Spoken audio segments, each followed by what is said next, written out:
Hi, everyone. Welcome to Medically Speaking. I'm Dr. Eve Glazier. Today, we're exploring something that affects every single one of us, and that's social care.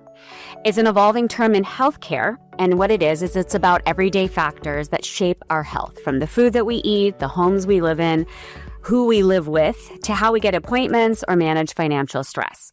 Healthcare is evolving, thank goodness, and part of that means looking beyond exam rooms and lab results, and it means caring for the whole person.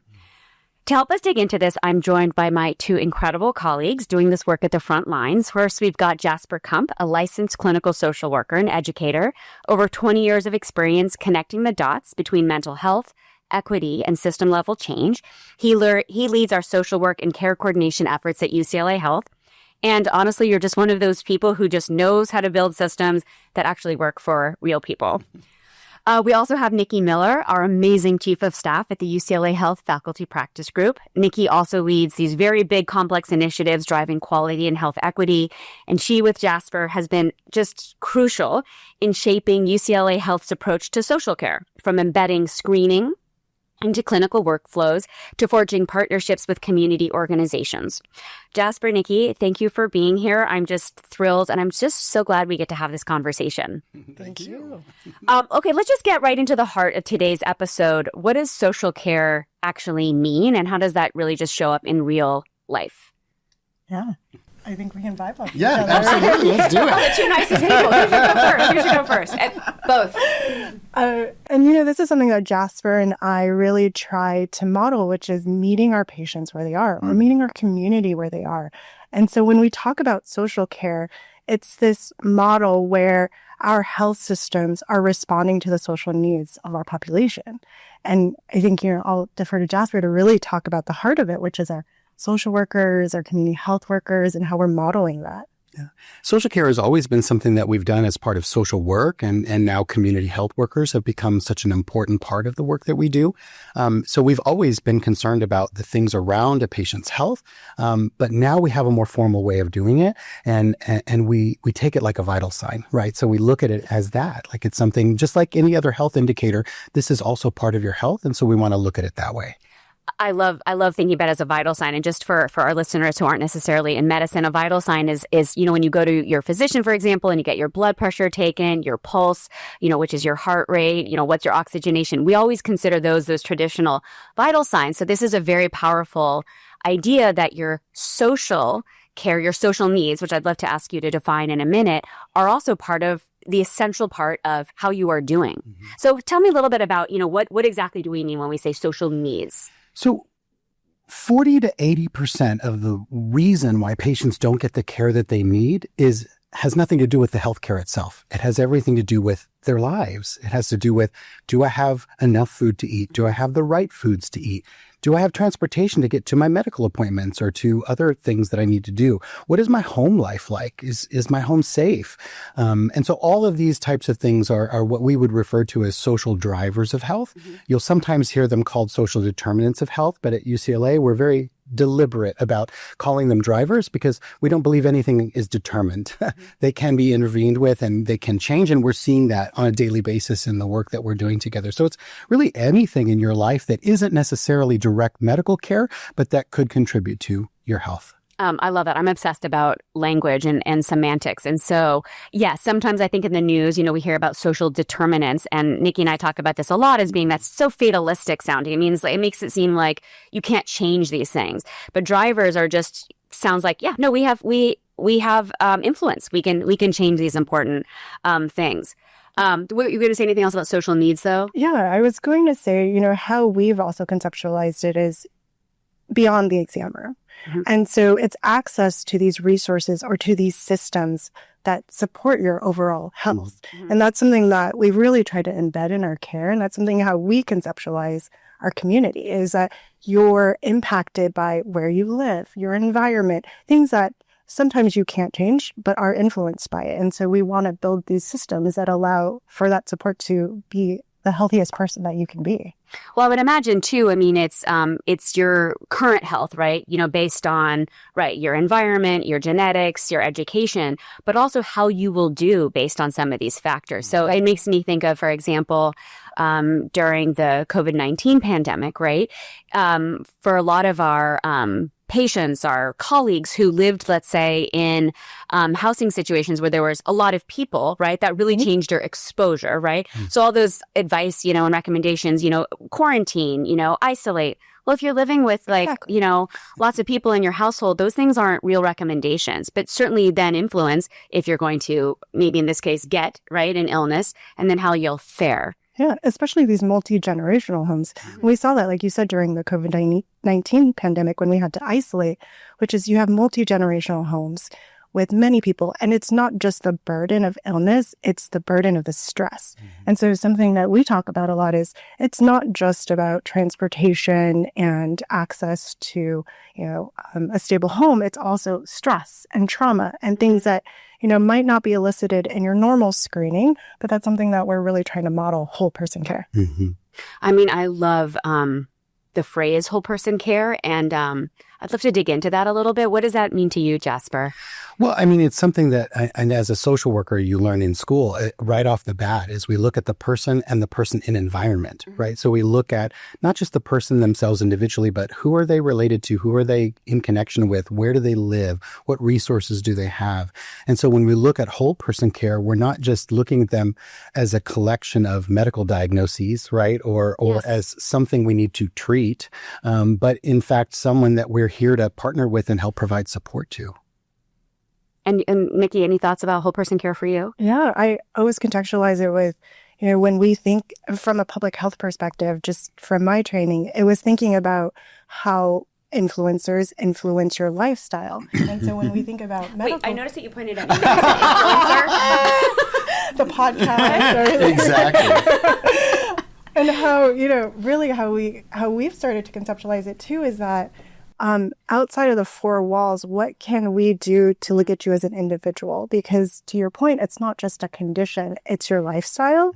And so these environmental factors, we can ensure that we're meeting your needs so that you can be the best, in the best health, I should say. Yeah. Well, I would imagine too that the amount of time you spend within the four walls of an exam room are minuscule, right? Yes. Compared to how you're spending your life, right? So when you say beyond the exam room, I mean, really when I see my patients, right? And again, I'm a primary care doc and I love my longitudinal relationships with my patients. I like to think that I approach, my patients with a whole person lens, but I'm still only seeing them, right? For a kind of in a circumscribed, environment, right? Lots of times people are on their best behavior, right? Sometimes depending on parking. Or, for example, you know what I mean? A lot of times people even dress up for appointments, right? Yeah. Or they, groom, especially for appointments. And again, I'm only seeing them in a specific glimpse, right? In a very controlled environment. But I mean, I'm always blown away. And maybe you could get a little bit into the statistics about people's health outcomes, how they do, are mostly determined, I'm guessing, not just by the clinical care, meaning the care that they get where I'm prescribing, right, their blood pressure medications, but by everything else in their lives. Yeah. And we talk about how we're also trying to hold ourselves accountable when we're providing social care to our community and our patients, holding ourselves accountable to the metrics. And so do you want to talk about that? Yeah, no, it's really exciting. I think initially to your point, like one of the beautiful things about the program that we designed, at least in the ambulatory interventions, is that it includes a field-based component, which means we'll go to patients' homes, we'll meet them in offices, we'll meet them at community-based organizations. So, and there's so much that you learn about people when you're in their environment, right? And you meet them where they're at. So it's a very exciting new thing that we've been doing. And patients are, have a mixed reaction to that. Some people don't want you up in their business, and that's fine too. We can talk to you on the phone, but we also love to get where people are.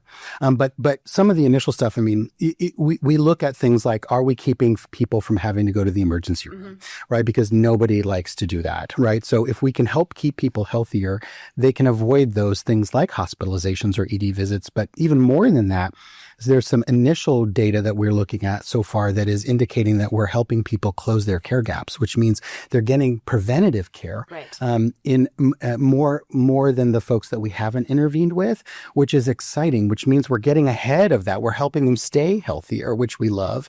And then also, for patients that have diabetes, we're seeing that their A1C, which is a measure, well, you can explain that, you're the doctor, but it's a measure of your blood sugar over time.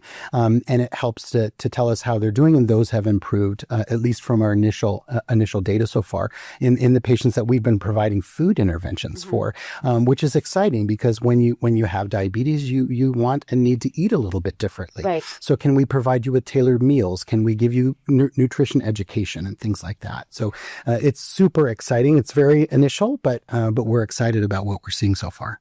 And we're also seeing, at least from the inpatient side, high rates of folks, having a financial strain. And that could be financial strain of medical bills. That could be financial strain about paying rent. That could be financial strain that, having to choose between rent or your medical bills. Yeah. And so you see that a lot. And that's actually the most prevalent domain, as we call it, a social need. On the ambulatory side, too. And ambulatory, just for our listeners. Yeah. No, please. Means in the world. In the world, meaning that you're not in hospitalized. A hospital. Okay. No, exactly. I'm like, thank you, because I didn't know know either. Yeah. When you see your primary care. Okay. Right. Yeah. Okay, so that actually is the number one. That is the number most one. reported. Absurd. And I think, a lot of people are experiencing that, especially right now. And so something our social workers are doing and our community health workers are trying to do is viably, as we like to call it, connect folks to community resources. In a real way. In a real way. So if they don't have housing or they have unstable housing or they're food insecure, our wonderful social workers and community health workers from the hospital to the clinic to the community that they're living in. So we really look for folks that are in the community and embed our workers in the community.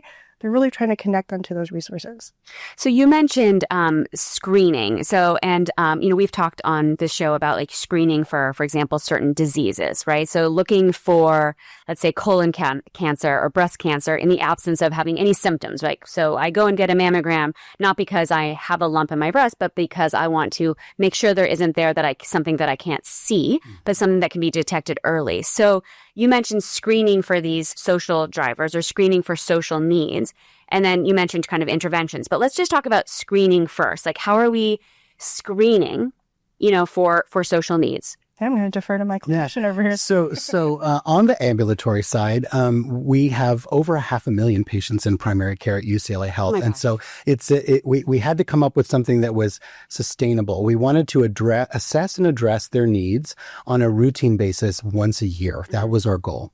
And so we target our patients in primary care. And what happens is 7 days before their primary care appointment in the MyChart portal, which is the interface that we use that is encrypted, so that your information is private. Okay. And you can communicate with your physician through it. You can get lab results through it. So in that portal, when you go to check in for your appointment, there's one question that says, we'd like to ask you some questions about your basic needs like food, transportation, etc., and offer you support if you need it. Are you interested in participating? And if they say no, they're done. And they'll see the question again in another year. But if they say yes, then they get 10 questions across 6 different domains that ask them about food, transportation, social isolation, housing, utilities. I'm forgetting one. But they get those questions. And so if they say yes, they want to participate and a need is identified, we've created the medical record system so that it automatically tees them up so that our community health workers and social workers are ready and will see it appear on their dashboard and they will reach out to the patient. But wait, not all patients pay attention to apps and to MyChart, right? Right, of course. So we have exception reports. So any patients that don't respond to the survey get a phone call from our team. And we offer them the same question or questions, and we will manually enroll them in the program if needed.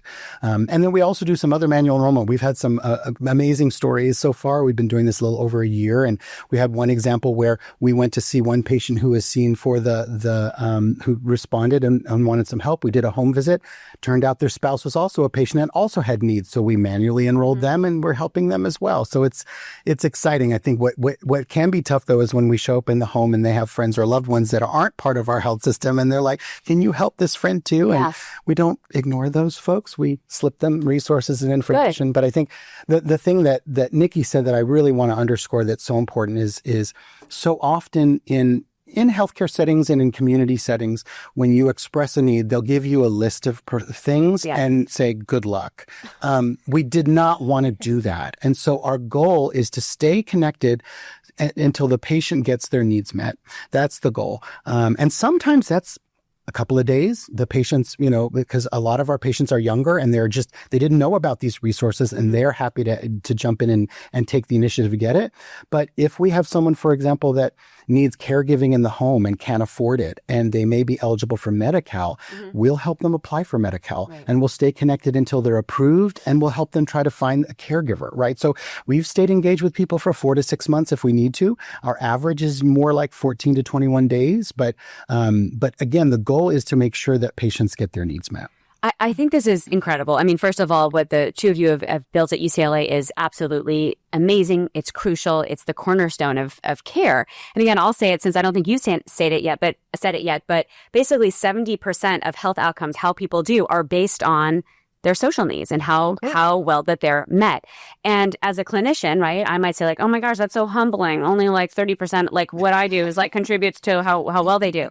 I think it's amazing and it makes sense, right? I mean, just on the most basic level, if I just prescribe from the 4 little walls of my exam room, oh, here's the blood pressure medication, but my patient doesn't have the transportation to get it. Exactly. Right? And that's just transportation, and right? Financial. Let alone the financial means. Well, then that was a completely pointless clinical interaction or intervention. And so I can't imagine thinking about medicine without all of these things being interdependent, interdigitated. Exactly. And I feel incredibly proud on behalf of you of what you've built here. But yes, I mean, I do want to ask you maybe in a minute about, what about if you're not part of a health system yet and you have social needs. But let me first ask you about interventions. So we talked about screening. Again, I'll say as a clinician, I mean, it used to feel terrible to me, right? To be like, oh, you're hungry, and then be like, write it down in a note and have no idea what to do with that information. I mean, it's helpless, hopeless, and just very demoralizing. So it feels incredible to have this acknowledgement that social needs are healthcare needs, right? This is not an add-on. Social needs are healthcare needs, right? Yep. The same way you need your blood pressure taken care of, you need food and nutritious food, right? So tell me a little bit about, since it sounds like we have screening, both inpatient, which means if you're hospitalized, right? Yes. And if you're ambulatory, which means everywhere in the world. So tell me a little bit about the interventions that, that you both have been building. If I could rewind to just talk about hospitals. Yes. So even in the hospital, and, we were really progressive with identifying that just because you're seeing your primary care physician and you have social needs there, doesn't mean that you don't have social needs in the hospital. That's right. That's right. And so globally, across the health system, and what we've actually, heard across the nation, because it's becoming more prominent in health systems, is screening isn't just happening between you and your primary care physician. It's happening in the hospital too. And so we also partnered with our hospital colleagues to make sure anytime you're admitted, whether you're a pediatric patient, so parents or caregivers of any pediatric patient, or an adult or elder adult or caregiver, you're going to receive resources wherever you are in the health system. Yeah.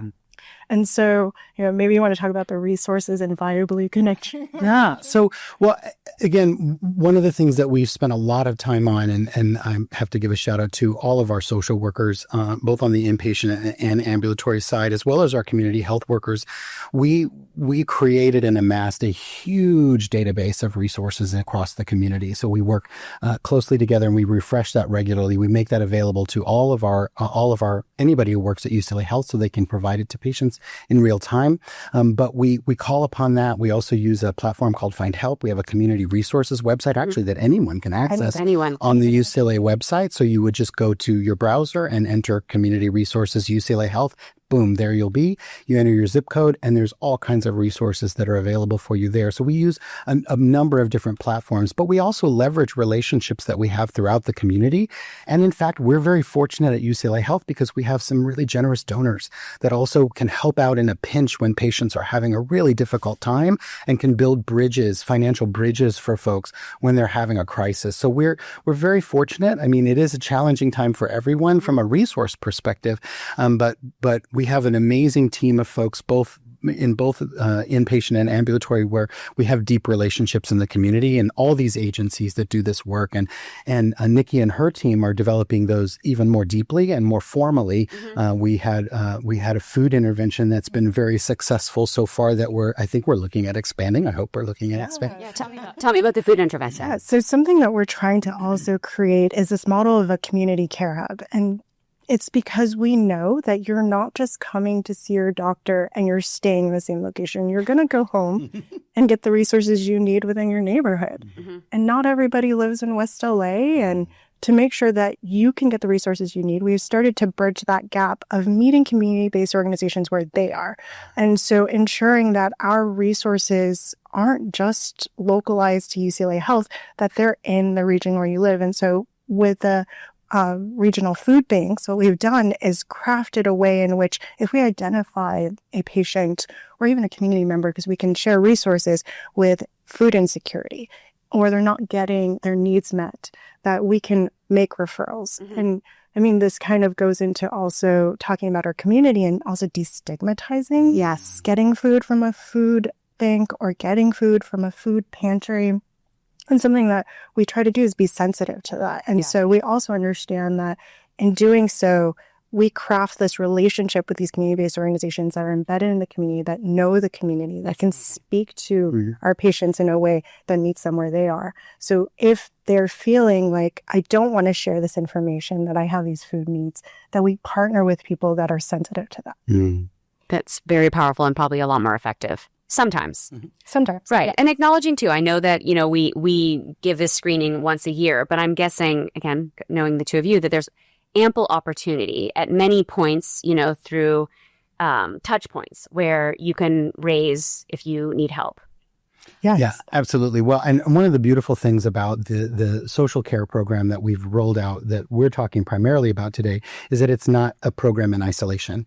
In addition to the inpatient and ambulatory interventions, we also have primary care social work. So the SDOH program is just sort of running in the background. We wanted to have this automated so that our physicians and their office staff didn't have to ask these questions and didn't have to try to figure out interventions in between all the appointments and the other work that they're doing with patients in clinic. So this is all running in the background, but it's not, you can't refer patients to it. But that's why we have primary care social work along with it. So that if a physician says, oh, wait a minute, patient told me this, great, refer. And then we have a team of social workers that will intervene. And we have care coordinators who are administrative staff members that can help patients navigate the health system as well. So if they're having trouble getting an appointment or figuring something else out, they can also help them. So we have a pull and a push opportunity for folks. And I will say that anybody that's been involved with any of our programs, we have a fairly significant rate when you get a social worker or a community health Jasper. worker that has been helpful, they don't lose that number. No, and that's great. We love it. It's so meaningful. Yeah. I mean, it really makes me think that, really the cornerstone of healthcare is really, right, is the social care. Have you felt surprised by sometimes how meaningful, these interventions can be? When we first launched this, we tried to launch it multiple times. Understandable that, in order to build these systems of care, the engagement of the care team and the trust needs to be there. And so we did a lot of work to make sure that not only does the care team trust us, but that we establish that relationship with our patients. And so can you go into a little bit about what a care team, what do you mean by care team? When we talk about care team, anybody that's taking care of you in the health system. So it could be your primary care physician. If you have a specialist, let's say you have diabetes and you have an endocrinologist, your social worker, your community health worker, we're wrapped around you. Even the staff in the clinic, from the front desk to the back office, when we're talking back office, the clinic manager, everybody is trying to support your care. And so we wanted to make a meaningful impact not only to our patients, but to ensure that we meet the needs of our staff. And so they were bringing up and I guess to your question, it's not just the patients, the staff have really provided us this feedback that they're seeing an impact in how patients even verbalize their needs, because this is a topic that not everybody feels comfortable with. Everybody has social needs, but it doesn't mean that they're comfortable talking about it. Mm-hmm. That's so interesting when you say verbalize needs. It reminds me that it's almost like we have to learn a new language, right? Yes. To sort of not just talk about ourselves and our needs, but how to talk about them. And you mentioned, destigmatizing, these needs. And I think, unfortunately, that there probably is like this a belief that social care is only for certain types of people in crisis, people who are experiencing homelessness or poverty. And I'm guessing, but you tell me that that's not the case, that everyone has social needs. No. Yeah. And I think, yes, everybody does at every part of the socioeconomic strata. So it doesn't matter if you're living in poverty or you have a lot, everybody has social needs. And I think part of the challenge, and I think part of the stigma is that there's a pervasive feeling that I'm a failure because I have these needs. And the reality is, everybody got these needs.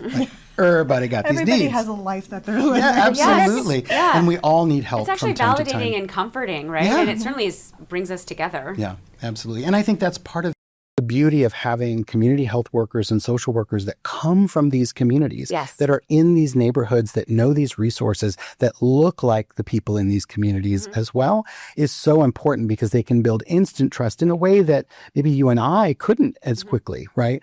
It would take us longer. And so I think that's also been a big benefit as well.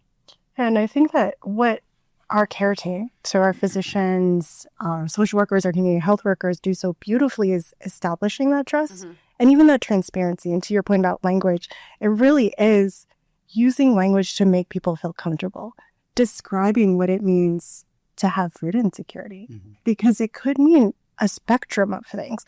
It could mean that you don't have access to healthy food and you have, let's say, diabetes or a chronic condition, or you don't have a financial means for food.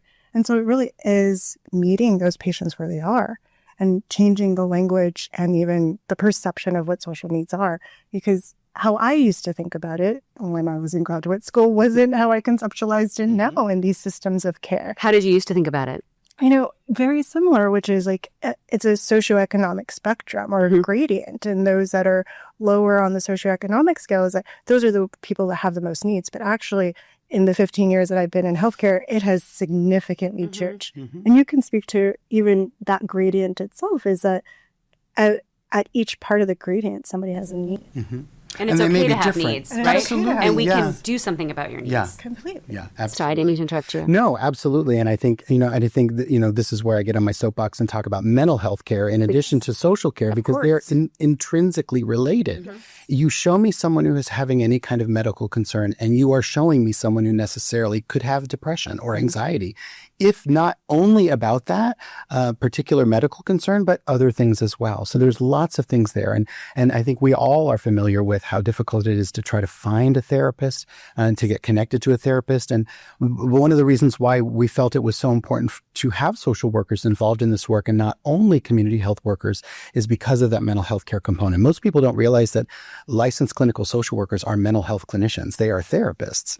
They may not be your therapist in that role, but they bring all those skills to bear and those sensitivities to bear as well. And so we really, and that's one of the things that I love about the way the programs have been designed, is that even though we start by asking you about these 6 domains, everything is on the table, right? So if it turns out that you're depressed and you need a therapist, we're going to get on that, right? We will do whatever we can to help support you with those things as well. So it isn't just limited to those areas, but we really, again, want to support the whole person. It's a springboard, at least for those conversations. I mean, I think that's so important. Everyone has social needs. I'm wondering, too, how we can normalize those conversations about the needs. I mean, what have you found that's been an effective way to, I guess, communicate, again, with people from all walks of life about just normalizing the fact that we all have needs. And again, that we can do something about those needs. And also, again, we're evolving. You might not have a need today, but you might later. Right. One of the most important things that I think we have as healthcare teams, regardless of role, is to hold hope for patients who've lost theirs and to continue to point to that hope. Oh my gosh. Because we lose hope. We don't know what's available to us, and we feel alone and isolated. And I think of all the things that we do, that's probably what excites me the most is being to show up and to validate and say, hey, this is hard.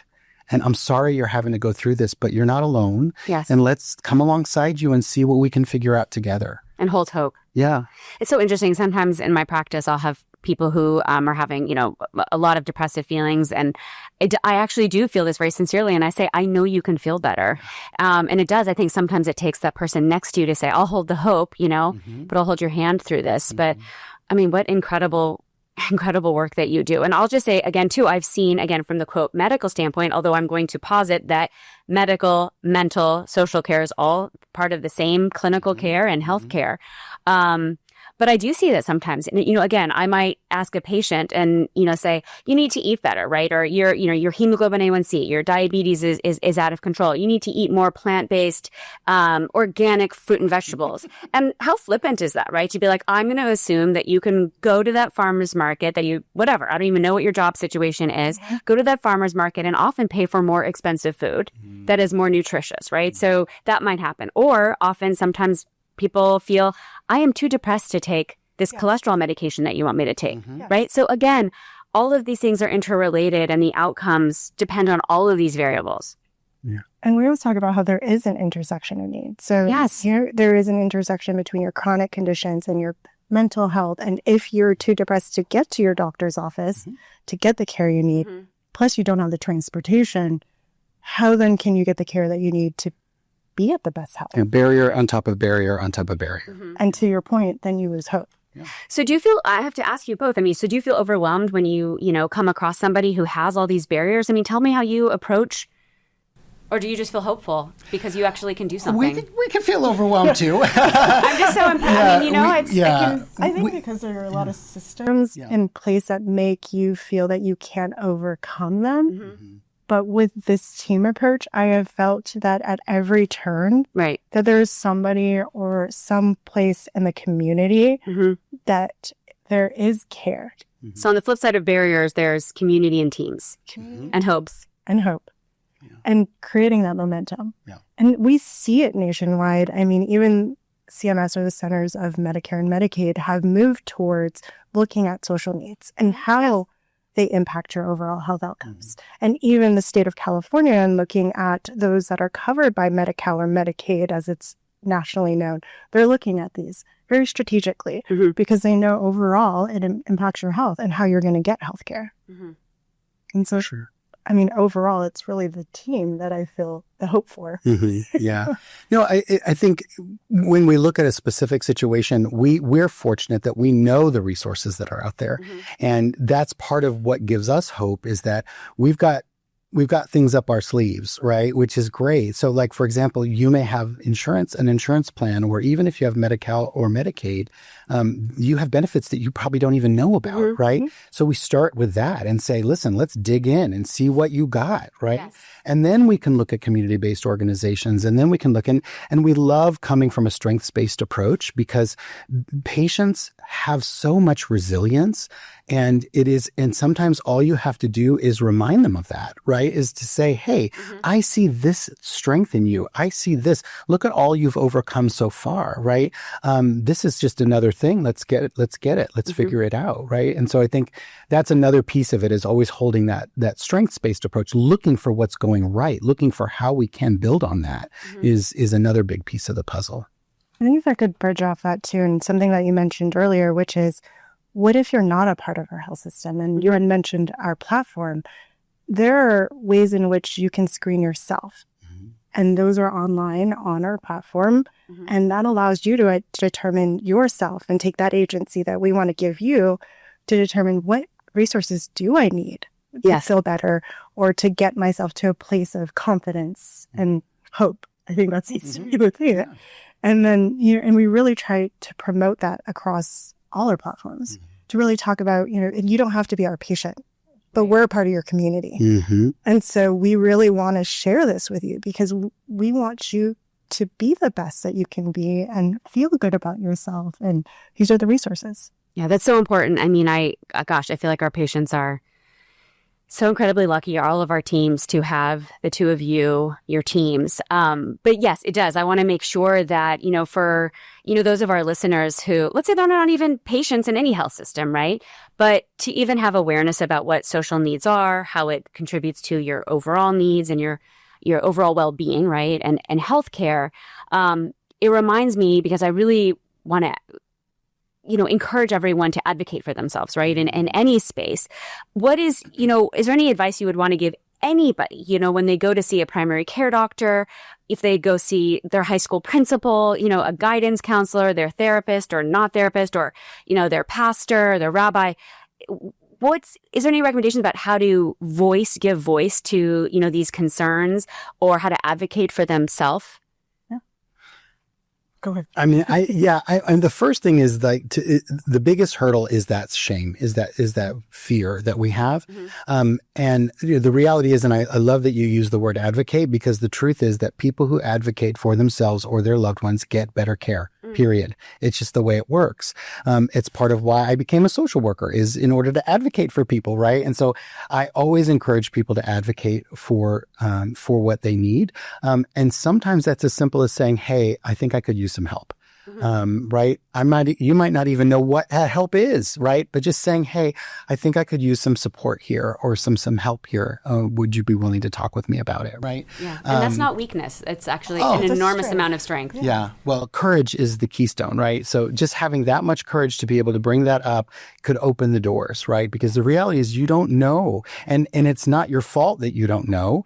You don't know what we don't know, right? And so whether it be community resources or insurance resources, it's like there's all kinds of things out there that you just don't know about. Listen, one of the reasons why I love what we do, from office staff to community health workers to care coordinators to whatever, is that I have a hard time keeping track of everything that we have available in our health system, right? And so if I were a patient on the outside, I have no idea what's going on. It's hard to navigate. Absolutely. So just saying, "Hey, I think I could use some support here," that is enough. And, even in the community settings that you mentioned, whether it be in a faith community or a community center or, whatever, just say, "Hey, listen, I think I could use some support. I'm not even sure what's available or what all I need, but can you help me?" Yeah. I'm going to hitch on to that. And also, maybe just bring to the top that anything that you share with your physician or clinicians, that's protected health information. If any information is shared, that's for us to provide you services, to provide the care that you need. And I think that there is stigma of sharing that with your physicians or sharing that with anybody on your care team still. And so it's really finessing that language that we use and emphasizing whole person care, that this impacts your care, but also emphasizing for those listeners, anything in your medical record. Yes, it's protected. It's protected. And we want to personalize your care, right? We recognize that you are not a generic number, right? And I'm guessing too that if someone, whether you ask the question, right, during screening and people respond, or if someone is able to voice a need, that one question, one need identified then begets more conversation, more dialogue, right? And I'm hoping and I'm guessing more needs met. Absolutely. Yeah. It is amazing to me. Like, we see this a lot in primary care social work, where the physician will refer for one thing and we'll get to know the patient and be like, "Oh, there's actually a couple of other things that we could help with too." Yes. That happens in the social care program as well. It is kind of like a treasure hunt, right? You're like, "Okay, so you have this issue, but then it also means, so it sounds like your home life is kind of tough, right? Let's talk about that. And can we give you some support there as well?" So, and that's only going to come out with more conversation and definitely trust. Yeah. Well, and when we train all of our new staff members, we talk about the importance of listening. It's such an important piece of it. And I always quote my grandmother, as she used to say, "God gave you two ears and one mouth for a reason. You should be listening twice as much as you're talking." And I love that. I love it. I need to hear that many times. What else? Wait, let me. What else do you tell the trainees about listening? How can we all be better listeners? Well, making sure you get it right? So making sure that you confirm what you've heard, right? So hearing what they say, but also confirming what you've heard. And say, let me make sure I got this right. And what I'm hearing you say is X, Y, and Z. And then also, you can never underestimate the importance of empathy and validation. Really showing up as a human with feelings, right? And sometimes that means being vulnerable as well, and saying, hey, you know what? I had a time in my life where I had some needs like this too, and I got some help, and I'd love to be able to help you, right? That's a world of difference, right? Especially when you are, because unfortunately in the healthcare world for so long, it was doctor is the boss. We do what doctor says, and everything falls in line, right? There seems to almost be like this divide between it. And it's so not the way our care teams work, right? And it's so refreshing to be in a health system that values these kinds of resources and support, because it really is. And I think that's one of the things that surprised me, and I think you kind of touched on this. One of the things that surprised me most is that I've had physicians come to me, primary care physicians, and say, you have changed the way that I do healthcare. Like, it's such a comfort to know, because they say, like, I worry about these patients. They tell me things in session, but I don't have the time or the expertise to follow up on these things. And yet I see in their medical record, I see your notes, and I see you guys calling them and meeting them at this community-based organization or whatever. So it gives them comfort as well, which is, again, we love being able to help patients, but we also love being able to help the care team too. Oh, beyond care. I mean, I can tell you as a primary care doctor, I mean, the two of you, the teams that you built have single-handedly not just made me a better physician, but a more efficacious, physician. Definitely all the learnings, but definitely a better person. I mean, you definitely want to make me be a better person. I'd love to ask you, we talked about some of the domains, right? And mentioning food, transportation, I'm guessing environment, education, right? I'd love to talk about domestic violence. I think that's a very, very hard topic, very, very difficult for people in all communities to discuss. And, you mentioned feeling safe, right? How have you been able to work with people who might be living with an abusive partner or in an abusive living situation? We also thought about that from a screening perspective. So you want to talk about how? Yeah. So when we designed the initial screening, so once you get the first question and then you get the 10 questions, we didn't actually include intimate partner violence in that screener purposely.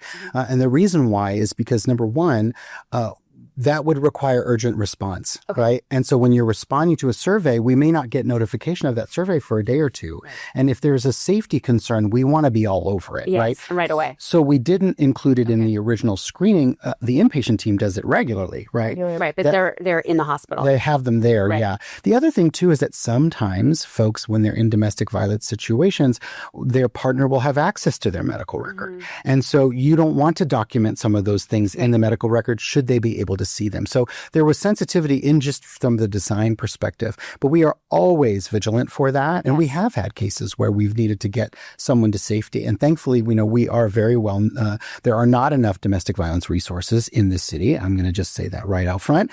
And we do our best to help coordinate support for those patients, whether it be safety, a safe place to stay, or to other resources, or at the very least, helping them come up with a safety plan.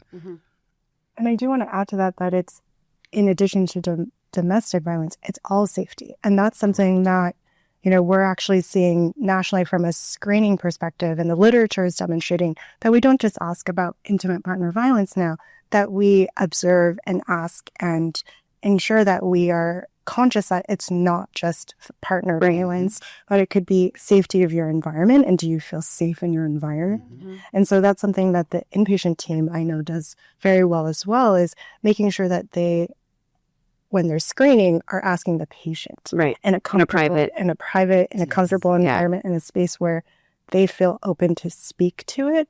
Or if they observe something, speak to them aside from who their caregiver or spouse or whomever is in the room. Okay. You mentioned national, right? And so it makes me want to ask you the question about, I know what we're doing here about UCLA Health, and maybe even I have perspective thanks to you about what we're doing in our, communities and adjacent communities. What are you seeing in terms of kind of the momentum and conversation around social drivers of health and social care nationally? So not just kind of in the milieu that we're most familiar with. Yeah, it's evolving. Mm-hmm. And I mean, you mentioned CMS, but I mean, it's evolving. And I will say we're in local consortiums or local meetings with other health systems, and it's prominent in our discussions. And so our colleagues across the way in the other health systems, that shall not be named. Yes, exactly. Yes. We work with them closely because we know that there are resources that they have that we have. We want to ensure what we call, best practice. And learnings, right? Learnings, or what we call promising practice now, what we learn that could potentially be something that grows. But we're also part of like larger health system associations where we talk about how can we best screen and get the resources to patients? Mm-hmm. And what are we seeing as part of social needs? Are we seeing a growth in financial needs? And what does that mean? Yeah. What are those locally? What do those trends mean? What can we think about economically and embedding resources in our health system? There are a lot of promising practices of how to intervene, but how do we then embed that in our care? And so then I lean on Jasper to talk about how he can embed that in his care. Yeah. What have you kind of seen? Well, I think one of the things that's been great about being involved in the local consortium is that we've learned from other people's experiences. I mean, one of the things that I was really surprised at is we've been talking about social drivers of health in the social work world for many, many years. And it's been a conversation that the health systems have had for a long time, but nobody really knew how to start. Right. Yeah. Because they don't want to ask the question if they don't have something to give. Right. And it makes sense. Right. And so I was very exciting when Niki came to me about the fact that the University of California wanted to prioritize this across all of the UCs.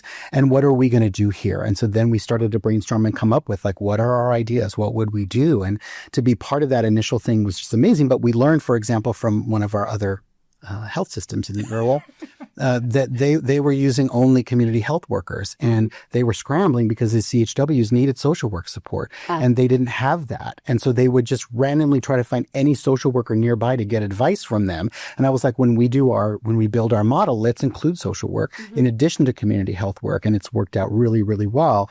And so that was one of the learnings that we've had. But I think, it is a trial and error. Like we've shifted and made little changes here and there as we've gone, because we see, did patients respond? No, let's try something different, right? Did we get a higher response rate? And so finding ways to reach people, finding new ways to get resources, it helps to be nimble. Yes. And iterative is best practice. And I don't mean to toot her horn, but Niki's leadership here has been instrumental. Definitely toot her horn. Yeah, absolutely. Yeah. And the team that she has, right? Yeah. Because we need to be able to try things and then shift and pivot if we need to. And this is human work. Mm-hmm.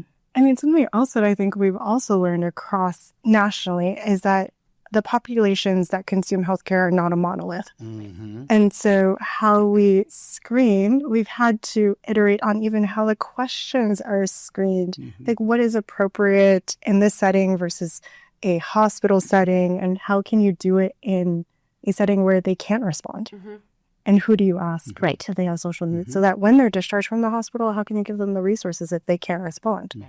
So even working in and being agile. Mm-hmm. Yeah. Well, and also being sensitive, because like we're looking at expanding our interventions to more of our pediatric patients and their families.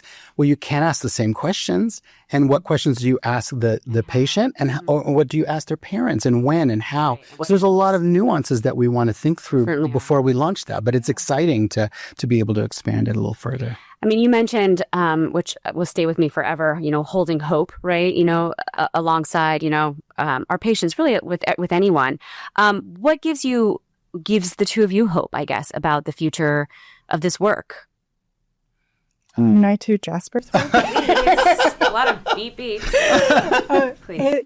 When I was thinking about the program itself, it really is the people that have helped build it, because they have the courage to be in the community and show up. Mm-hmm. And it is our care team, it's our physicians, it's our social workers, it's our community health workers, it's our staff, to really ensure that when a patient says, I need help, or even nonverbal cues that a patient needs help, that we recognize that and our care team is showing up. And so that's really what has given me hope, and maybe given me even more courage, because I think that, it's not isolated to just our health system, that we are part of those communities And so being embedded in those communities have really given me hope. I just want to be a nerd for a second because I studied Latin for a long time. And the Latin roots of the word community mean with gift.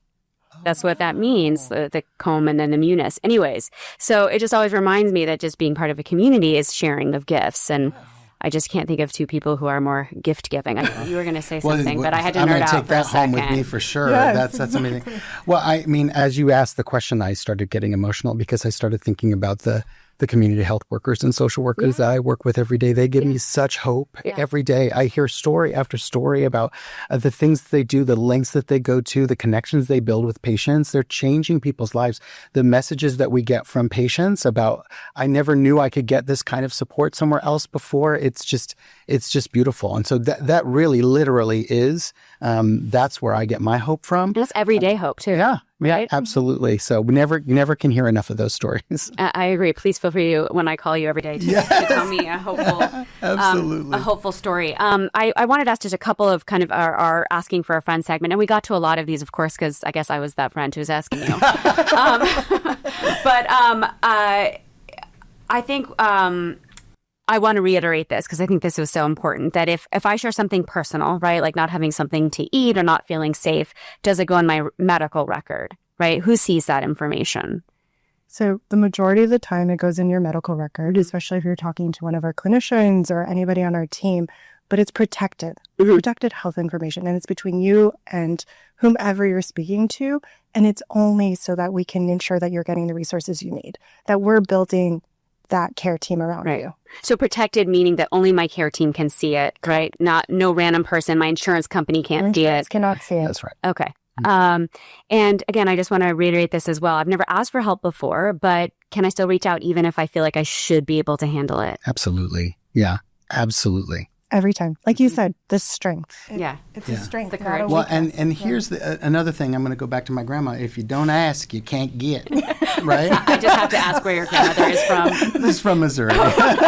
Even better. I know, right? I was like, is she from North Hollywood like me? Okay, and I'm sorry, I will let the two of you go, but I guess I'm just so moved by the two of you and the work that you do, and I'd love to if you could just share with me briefly, like, what brought you into this work? I know you have a social, work background, but I'd love to even hear, like, what brought you into social work and then into this in particular. Well, I'm a midlife career change social worker. So I was in marketing and PR and customer and patient relations for many years in medical device and briefly in luxury fashion. And I wanted Jasper. Right. And I had, those are some stories, let me tell you. But I had benefited from psychotherapy with licensed clinical social workers throughout my whole adult life. Yeah. And it made such a difference for me. And I wanted to do what I consider to be more meaningful work. And so I went back to graduate school and pursued a career in social work. And I remember my first day in class, I sat around a group of social workers and we started learning about these things. And I was like, oh, this is where I'm supposed to be. These are my people. Yeah. You must have felt so good. Yeah. And I've never looked back. I've never once regretted it. It's the best decision I ever made. And I have to be honest with you, I'm living the social work dream at UCLA Health. No, I literally am, to be able to come up with these ideas and to implement these programs and to work with such incredible people and to have such amazing patients. It really is a dream come true. Everyone is so lucky. Niki, if you don't mind sharing, I'd love to hear that too. Of course. When I went into my undergrad and graduate school, I focused on health policy and management. And so it was in the confines of thinking about healthcare from an operational standpoint, meaning like, how do you put programs together? Right. And so what really got me in both programs was, care isn't confined to those four walls. Mm-hmm. And so we built in our health systems of care that are for patients in whatever environment you're living in. And I mean, to share a personal story, a few years ago with my first child, and I'm getting a little weedy, but I had a complex birth that was very hard and traumatizing. And you know who showed up? Social workers. Mm-hmm. Oh. And it wasn't until I understood that outside of health or clinical outcomes, there was much more. It's access to those resources, access to that community. Is the social workers that came to ask, do you have everything you need? Yeah. What an amazing question. Right? And to have a baby in the NICU and have a social worker just come talk to you. Yeah. Understanding that you're in a hard situation. Yeah. And do you need anything? Whether it's food, whether it's a parking voucher, and these are things that you don't conceptualize or think about when you're in the hospital. And so having that need met meant so much. Yeah. And something particularly the social worker told me, you have to have grace of yourself. Oh my gosh, yeah. And that way, that grace is something that you can pass on to other parents or pass on to other folks that are experiencing that. And which is exactly what you've been doing. Yeah. After that moment, I always wanted to embed social care, not as like a bolt to our healthcare system, but as a part of the tapestry. Yes. Yeah. And it's the thread. It's the thread in the background that you don't necessarily see all the time, but it's something that we've brought to the forefront. And it's in every aspect of our care because we want to look at you as an individual. And that's how I felt on that during that time period, is I felt seen. Wow, so powerful. If you could each share just one takeaway that you want our listeners, and again, our listeners are, everyone, not just our, our patients, but everyone in our community. What's one takeaway that you would want kind of to share with everyone about kind of social care or the work that the two of you do or have done? I think my message would be, you are not alone, and we're here for you. Yeah. I think to take from that social worker, give yourself grace. You can share when you have something that you're struggling with or that you have a need. And it's okay to talk to somebody in your community or your clinician or whomever you feel comfortable with. But know that there are support systems in place. Yeah. You're not alone. Yeah. And we all have needs. Like Alt Whitman said, we contain multitudes. Yes. I think that's what he was talking about. To your point about community. Right? Yeah. Yeah, we all have gifts to share. We all have gifts to share. I could talk to you guys forever. I'll just come home talk with to you. you It's not a big deal. I'll just I come love home. it. I can't thank you enough for being here. Not just helping us understand, I think, obviously that whole person care, isn't just a slogan, what social care is, what social needs are, but I think teaching me, our listener, that we all have these needs, right? That there's definitely nothing to be ashamed of. I think it's incredible to hear how much you love your work, right? And the hope that you hold, for our community members, our patients, for me, all of us, I think you just really bring that commitment to life. We are all so lucky to have you. I think the two of you, your teams are really changing and saving lives, every single day. Thank you so much for being here. Thank you. And I really just want to thank our listeners, as always, for tuning in, and thank you for joining us.